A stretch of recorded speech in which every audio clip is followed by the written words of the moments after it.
L'Assemblée nationale sénégalaise s'est réduite en session extraordinaire le 15 septembre 2025 en vue d'adopter trois grands projets de loi.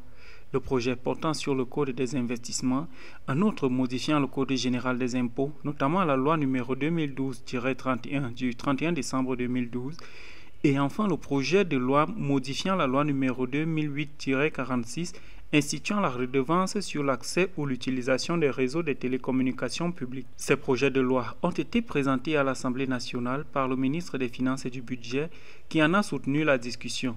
Le président de l'Assemblée nationale a convoqué la conférence des présidents, laquelle sera chargée d'examiner en procédure d'urgence les différents projets de loi, soumettre ses conclusions aux députés membres de la commission des lois.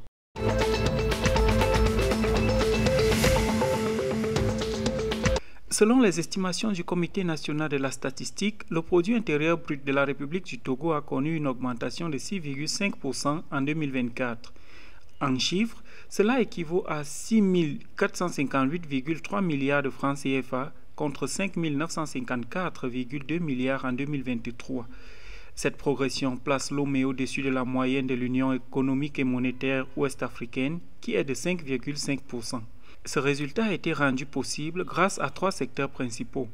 D'abord le tertiaire qui a généré 3 174,9 milliards de francs CFA, ensuite le secondaire avec 1 319,4 milliards de francs CFA et enfin le primaire qui enregistre 1 377,5 milliards de francs CFA.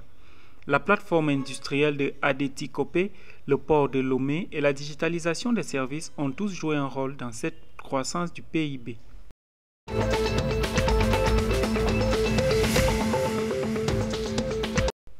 Organisée par le ministère de la Réconciliation, de la Paix et de la Cohésion nationale et parrainée par le président de la Transition, Assimi Goïta, la Semaine nationale de la Réconciliation s'érige en moment fort de communion et de renouvellement des pactes coloniaux au Mali.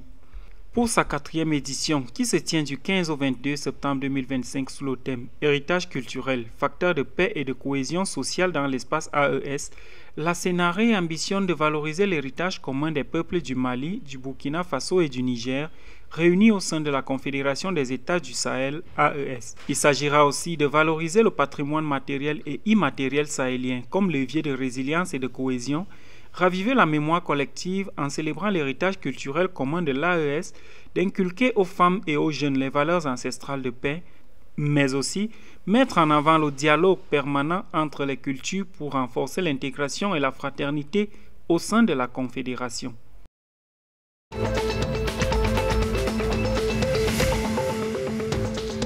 En vue de sa mise en service, la visite de l'échangeur du Grand Carrefour de Koumassi a été effectuée par Dr Amédée Kofi Kouakou, ministre de l'Équipement et de l'Entretien routier, le 16 septembre 2025.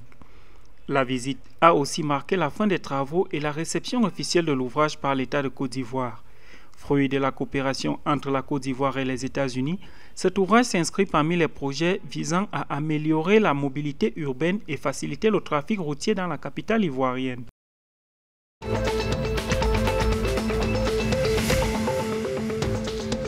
La finale de la Supercoupe de l'Association des journalistes sportifs du Burkina Faso s'est disputée le 16 septembre 2025 au stade Wobi de Bobo Dioulasso entre le Raimo FC et l'Union sportive des forces armées USF. Le Raimo FC, champion en titre, a réédité l'exploit grâce à un but à la 53e minute de Ibrahim Sow, portant le score à 1-0. Le Raimo FC a maintenu ce score jusqu'à la fin du match. Cette victoire confère au Raimo FC un 3e titre, ayant déjà conquis le championnat et la Coupe nationale cette saison. Leur prochain match sera en Ligue des champions CAF, les opposera à Manga Sport du Gabon le 27 septembre prochain au stade du 4 août de Ouagadougou.